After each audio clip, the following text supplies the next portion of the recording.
Nouvelle semaine sur la West Africa Democracy Radio. Madame, monsieur, bonjour. Bienvenue dans ce nouveau numéro de Planétaire, l'émission qui traite des questions environnementales en Afrique de l'Ouest et au-delà. Cette semaine, nous parlons de la Journée mondiale de la terre nourricière, journée observée le mardi 22 avril dernier. Le thème de la journée, notre pouvoir, notre planète. Une thématique qui met l'accent sur l'urgence de préserver la Terre face aux nombreux chocs climatiques, mais aussi de tripler la production mondiale d'énergie renouvelable d'ici à 2030. On en parle dans ce magazine avec Dr Sido Ibrahim, environnementaliste nigérien chargé de l'insécurité alimentaire à l'ONG Espoir Niger. Nous serons également avec Abdou Nour, coordonnateur de l'antenne sud de l'ONG Enda Énergie à Kolda, région dans le sud du Sénégal. Planétaire, le futur de l'environnement commence ici et maintenant. Bonjour à toutes et à tous et soyez les bienvenus. Notre pouvoir, notre planète, c'est le thème de la Journée mondiale de la terre nourricière célébrée mardi dernier.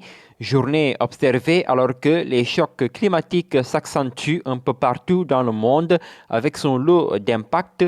Les précisions avec vous, Aliou Thiam. Selon les Nations Unies, la Journée mondiale de la terre nourricière cette année appelle à la prise de conscience globale alors que la nature souffre. Les océans se remplissent de plastique et deviennent de plus en plus acides, alerte l'ONU. Les chaleurs extrêmes, les incendies des forêts, les inondations et d'autres phénomènes météorologiques touchent des millions de personnes. Les changements climatiques et les autres perturbations environnementales provoquées par les activités humaines, notamment celles qui touchent à la biodiversité, comme la déforestation, portent atteinte aux espèces animales et végétales. L'agriculture et l'élevage intensif contribuent également à la destruction de l'écosystème, estiment les Nations Unies. Il est urgent pour l'ONU de restaurer les écosystèmes endommagés. Plus ils sont sains, plus la planète et ses habitants sont en bonne santé. La restauration de nos écosystèmes contribuera ainsi à mettre fin à la pauvreté, mais aussi à lutter contre les changements climatiques. Merci à vous, Aliou Thiam. Prenons la direction du Niger où nous vous retrouvons, Dr Sido Ibrahim. Bonjour. Oui, bonjour. Vous êtes environnementaliste nigérien chargé de l'insécurité alimentaire à l'ONG Espoir Niger. Merci d'avoir accepté notre invitation. Merci également. Notre pouvoir, notre planète. Notre pouvoir, notre planète, c'est le thème de cette journée mondiale de la terre nourricière. Qu'est-ce que cela vous inspire? Le thème de cette année, notre pouvoir, notre planète, est un thème très pertinent, en ce sens qu'il parle de la planète et de son rapport avec l'homme. En effet, la Terre est pour nous un milieu de vie, un potentiel productif et l'avenir de l'humanité en dépend aussi. Ce thème est inspirant du fait qu'il traduit une prise de conscience généralisée de l'importance de la prise en compte de la dimension environnementale dans toutes les actions. Une journée qui intervient dans un contexte où la Terre subit d'innombrables chocs liés au changement climatique, mais aussi à l'action de l'homme. Quel regard avez-vous de cette agression de la Terre? Effectivement, de nos jours, la Terre subit des multiples menaces d'origine naturelle et aussi anthropique, c'est-à-dire liées aux actions de l'homme. Ces menaces font d'elle une préoccupation mondiale. On peut citer, entre autres menaces, le changement climatique, la perte progressive de la fertilité des sols, la désertification, la pollution, etc. Mais malheureusement, malgré les dispositions prises au niveau international et national, on constate que les effets négatifs persistent. Et ces effets négatifs menacent la survie des populations, surtout dans les pays pauvres. Et comment comprendre cela, le fait que la Terre subit de nombreux chocs liés au climat? Les mal persistent parce que souvent il y a des dispositions qui sont déjà prises au niveau international et national, mais malheureusement ces dispositions souffrent d'un défaut de non-application. Donc c'est ce qui fait que malgré qu'il y a une prise de conscience généralisée, jusque-là on n'arrive pas à avoir les résultats escomptés. Et comment protéger la Terre selon vous? Pour protéger la Terre, on doit d'abord la connaître véritablement, c'est-à-dire savoir c'est quoi même la Terre. Parce qu'en réalité, pour qu'un centimètre de sol se forme, il faut en moyenne 200 ans. Et il est pareil pour rétablir l'équilibre dans un écosystème perturbé. alors qu'une mauvaise gestion de la terre peut dégrader ses ressources dans un temps record. C'est pourquoi on doit la protéger de façon active. Cette protection passe par la mise en application des décisions prises lors des rencontres internationales. Mais singulièrement, chaque pays doit avoir des textes qui encadrent et qui obligent la prise en compte de l'environnement. On constate souvent que les bons textes existent, mais ces textes souffrent d'un défaut d'application dans nos pays. Et le Niger est un pays dans le Sahel qui n'est pas à l'abri de la désertification. Et quelle est l'ampleur du phénomène au Niger?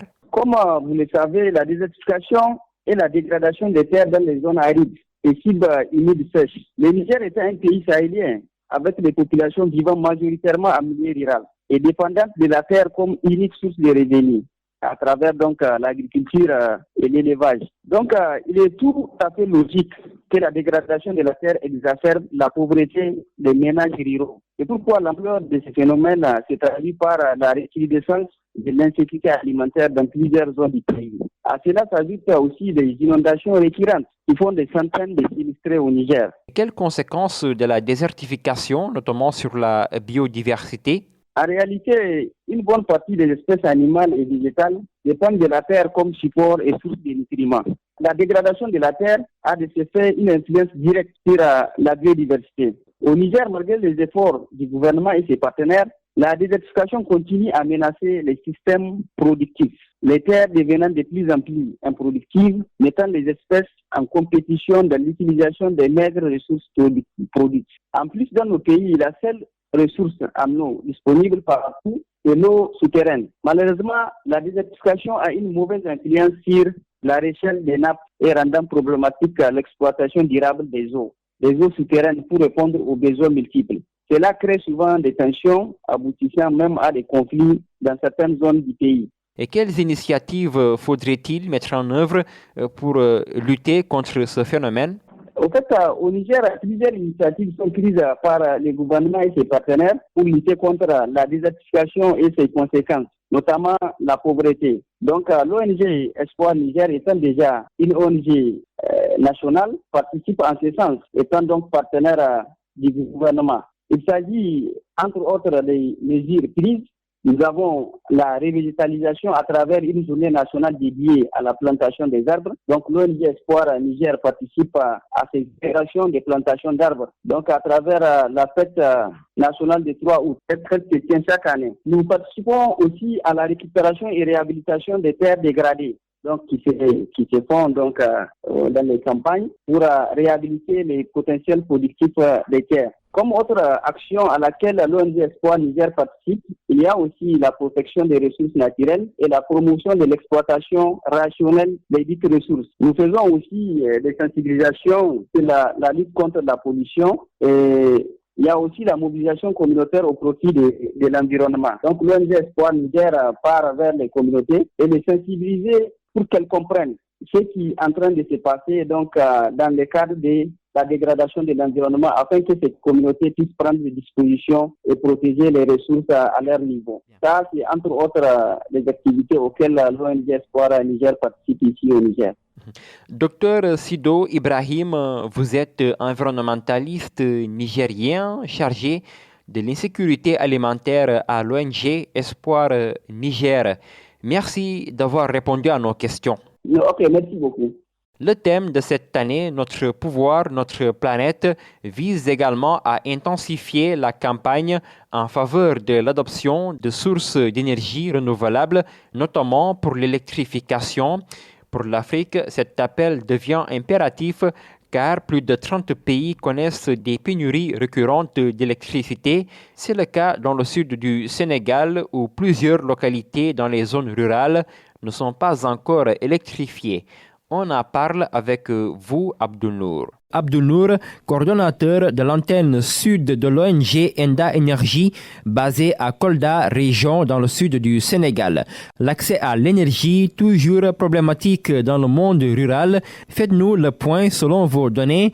Quelles sont les localités les plus touchées? C'est le monde rural où on a encore un accès très faible pour ce qui est de l'électricité. En parlant d'énergie, il y a l'électricité, mais il y a aussi les autres combustibles domestiques par ailleurs. Et nous savons que des localités qui sont dans les profondeurs sont les localités les moins loties en la matière. Et des régions comme Kolda, Kédougou, Sédhiou, Tambacounda, donc ce sont les régions les moins loties en termes d'accès, parce que c'est des régions aussi qui sont relativement les plus enclavées. Ça affecte également l'économie, si on peut l'exprimer ainsi. En tout cas, l'accès à l'électricité reste un défi majeur pour le Sénégal et pour les Sénégalais.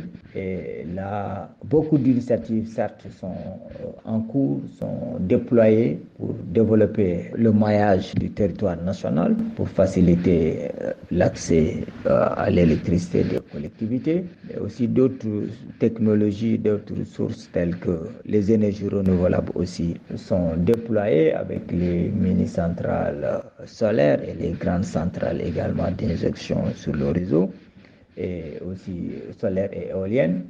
Néanmoins, quand même, il reste encore beaucoup de défis encore pour l'accès, notamment pour les populations rurales particulièrement. Il y a le défi de l'accès, mais il y a aussi le défi de la cherté, parce que quoi qu'on puisse dire, l'électricité est encore et reste jusqu'à aujourd'hui très cher pour les citoyens sénégalais. Et cela est fondamental pour que l'énergie puisse jouer pleinement son rôle. Il faudrait que le coût soit encore plus abordable et plus compétitif pour pouvoir stimuler l'économie. Le Sénégal est doté de plusieurs sources d'énergie renouvelables et fossiles, notamment le pétrole. Quelle exploitation de toutes ces richesses de sorte que l'accès universel aux services énergétiques puisse être une réalité? On a annoncé les ressources fossiles, que ce soit le pétrole et le gaz, qui a même démarré. Mais les Sénégalais également attendent beaucoup de ces ressources-là qui sont produites chez nous. Ça sera, je ne sais pas, des dividendes, mais en tout cas des conditions ou des facilitations que les uns et les autres vont ressentir. Et nous pensons que c'est à travers des réformes structurelles et la structuration de nos entreprises nationales qu'on pourra y arriver.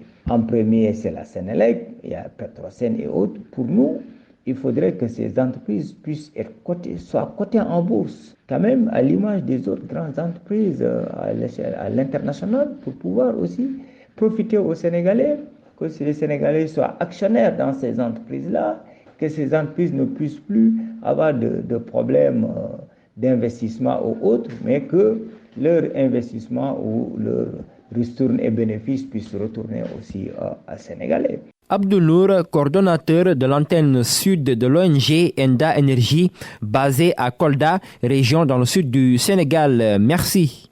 Et nous en sommes dans la seconde partie de ce magazine et nous parlons d'un tout autre sujet.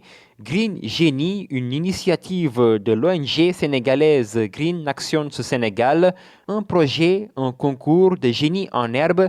L'idée, c'est de permettre aux élèves d'avoir une compréhension approfondie des enjeux relatifs au changement climatique et à la protection de l'environnement. Les grands lycées de la région de Ziguinchor, dans le sud du Sénégal, sont donc en compétition dans ce concours qui a démarré le samedi 19 avril dernier et qui s'achève le 17 mai prochain. Nous sommes justement avec vous pour en parler. Mamoudou Fati, bonjour. Bonjour. Vous êtes diplômé en sciences agronomiques et environnementales à l'université Assane Seck de Ziguinchor. Vous êtes par ailleurs le président de Green Actions Sénégal dans la zone sud. Merci d'avoir répondu à notre invitation. C'est moi qui vous remercie, monsieur. Merci vraiment pour cette invitation. D'abord, pourquoi le terme Green Génie? Bon, si vous voyez le mot Green Génie, c'est un génie. Parce que les élèves ont cet esprit créatif, mais on va les pousser pour dire que voilà, vous êtes des génies. Que les élèves à la fin aient une idée d'innovation par rapport aux défis environnementaux. C'est-à-dire qu'il y ait certaines idées de dire nous aussi on va faire ceci pour contribuer aux calamités, pour contribuer aux défis environnementaux. Donc, ils vont chercher cette innovation à travers les recherches qu'ils vont faire, avec un travail d'équipe, avec ce travail de leadership. Ils vont se collaborer et essayer de trouver une solution. Voilà. Donc, voilà pourquoi on est un génie vert, c'est-à-dire un génie de l'environnement. Donc, L'idée, c'est d'aller chercher ce génie de l'environnement au niveau des écoles parce qu'avec les élèves, c'est encore mieux souvent. Parce que moi, je dis que nous, notre génération, déjà à l'université, c'est autre chose. Donc, la sensibilisation doit se faire maintenant sur les plus jeunes parce que voilà, si on veut changer ce monde, donc il faut qu'on mette aussi en pratique les jeunes. Il faut aussi qu'on mette dans nos missions les jeunes, les expliquer, même si on ne sont pas au cœur, mais aussi les expliciter, les mettre à côté de nous pour qu'eux puissent apprendre et évoluer avec nous. Et quel est l'objectif principal du Green Genie? L'objectif du Green Genie, c'est de promouvoir la protection de l'environnement et du climat à travers les jeunes élèves lycéens. Et ça va se faire à travers une compétition qu'on appelle le Green Genie, une compétition de génie en herbe. Ceci va permettre de booster, mais de sensibiliser les élèves face au changement climatique. Et sur quelles questions allez-vous le plus vous focaliser? Pour le Green Genie, les questions qui seront beaucoup plus développées sont les questions sur la biodiversité et les écosystèmes. Donc, il y aura aussi les questions sur les changements climatiques. Il y aura des questions aussi sur la gestion des ressources naturelles, des questions aussi sur les pollutions et santé environnementale, et des questions sur le développement durable. Mais comme vous le savez, dans le Green Genie, c'est 80% des questions qui seront d'ordre environnemental et il y aura 20% des questions d'actualité du monde. Donc voilà, il y aura 5 thématiques qui sont développées côté environnement et 6 comme sur le 6e, c'est ça, de l'actualité du monde. Est-ce que les enfants sont assez sensibilisés sur les défis environnementaux? Bon, si, les efforts ont été faits. Les efforts, c'est juste que ça manque encore de la sensibilisation. Donc, comme j'ai toujours dit, souvent, c'est la manière de sensibiliser qui pose problème. Parce que si c'est une sensibilisation au niveau des écoles, les gens l'ont beaucoup fait. Mais moi, j'ai dit, par exemple, le fait d'aller au niveau des écoles, de les sensibiliser, ça, c'est déjà bien parce que les élèves vont asseoir quelque chose, ils auront des idées par rapport aux notions de questions environnementales. Maintenant, on s'est dit, pourquoi pas aller beaucoup plus loin. Maintenant, au lieu que l'information soit descendue, c'est-à-dire des formateurs vers les élèves, mais pourquoi pas que ça va dans l'autre sens, que les élèves eux-mêmes partent chercher les connaissances, partent faire des recherches. Parce qu'à travers ce que j'ai dit, les élèves auront l'occasion d'aller faire des recherches, d'aller voir encore mieux, de pousser comment dirais-je, leur créativité, mais aussi de pousser leur culture générale, leur curiosité, je veux dire, par rapport à cette question. Donc, s'ils vous reviennent, ils auront beaucoup plus d'informations que quelqu'un qui vient leur dire il faut éviter ça, il faut éviter ça. Mais là, ils ont appris, ils ont vu, ils ont fait les recherches, et là, ils sont plus allés. Parce que souvent, quand tu apprends, c'est mieux que quand on ose. Et je pense que c'est ça qui fait le problème de la sensibilisation. Les sensibilisations, il y a beaucoup d'organisations qui font la sensibilisation, qui font de très, très bon travail, surtout ici à Ziguinchor, avec beaucoup de clubs et beaucoup d'organisations environnementales. Mais moi, je dis qu'il faut aller au-dessus. Que les informations ne passent pas directement des formateurs vers les élèves, mais aussi que ça passe aussi des élèves vers les formateurs et que ça soit une cohésion entre élèves et formateurs. Mais que ça ne limite pas à cela. Parce que pourquoi les élèves? Parce qu'il faut savoir que les élèves sont de bons relais de communication. En fait, s'il y a un élève que vous dites il faut éviter une certaine chose, il faut ses recherches, il voit même. Donc lui, il peut jouer ce rôle de relais dans sa maison, dans sa communauté. Parce que les enfants, c'est souvent comme ça. Quand vous leur dites une chose, eux, ils essaient de refléter ça à la maison. Donc c'était ça, en fait, l'idée avec les élèves. Mais si c'est négligé, non, c'est pas négligé. Les gens continuent à faire des efforts. Voilà, beaucoup d'organisations font beaucoup de travail. Mais je pense qu'il faut essayer, nous devons encore essayer de voir comment faire passer ces informations, comment encore motiver et comment sensibiliser. Et quels sont les résultats attendus à l'issue de ce concours? Bon, les résultats attendus, c'est que les élèves doivent être sensibilisés de manière générale parce qu'il y aura les questions environnementales parce qu'ils sont sensibilisés, mais les élèves vont aussi faire leur propre recherche, chercher même des initiatives parce que c'est ça qui est que les élèves prennent les initiatives. Parce qu'il faut savoir que dans le monde, quand on parle des élèves, souvent on parle des plus jeunes, donc les élèves sont les plus menacés, les jeunes sont les plus menacés aux questions des changements climatiques, aux questions de problématiques environnementales. Donc, si par exemple, les élèves sont sensibilisés et qu'ils font eux-mêmes leurs recherches. Donc, ce que nous attendons, c'est qu'ils développent certaines innovations par rapport aux défis environnementaux. Donc, et ce qui est encore beaucoup plus important, c'est qu'ils vont le faire en groupe. Parce que quand ils sont en groupe, c'est encore beaucoup plus facile de développer leurs idées de meilleure gestion de l'environnement. Maintenant aussi, il faut savoir, une partie du Green Genie, il y a cet aspect pratique. Nous allons faire une activité pratique au niveau des écoles, que ce soit éco-jogging, que ce soit reboisement, ça peut même être de recyclage. Donc, tout a été prévu pour les équipes finalistes. Donc, il y a cette partie théorie de la culture générale, mais aussi il y a cette partie pratique. Donc, Le résultat attendu aussi, c'est que les élèves soient formés et mettent en place des pratiques écologiques et d'aménagement, de gestion de leur environnement au sein de leurs établissements. Donc, on va travailler avec les élèves de chaque établissement sur des matières pratiques au niveau de leurs écoles. Maintenant aussi, le dernier résultat attendu, donc, quand on parle de compétition, certainement, on attend un vainqueur. Donc, nous attendons aussi que parmi les équipes qui se sont inscrites, on attend une championne. Donc, c'est ça les résultats attendus. Mais surtout, que les élèves soient encore un relais de plus dans la sensibilisation pour les défis environnementaux ou pour les changements climatiques. Mamoudou Fati, je rappelle que vous êtes diplômé en sciences agronomiques et environnementales à l'université Hassan Sek de Ziguinchor. Vous êtes par ailleurs président de Green Actions Sénégal dans la zone sud. Merci de votre disponibilité à répondre à nos questions. Merci à vous et on est heureux de partager ces informations sur le niveau du WAR, le West African Democracy Radio. On vous remercie aussi. Et nous arrivons au terme de ce numéro de Planétaire. Merci de nous avoir suivis. À la présentation, Moustapha Diakité, émission que vous pouvez réécouter sur notre site www.wadr.org. Merci également à nos radios partenaires. Planétaire revient la semaine prochaine, mais d'ici là, portez-vous bien dans un environnement sain.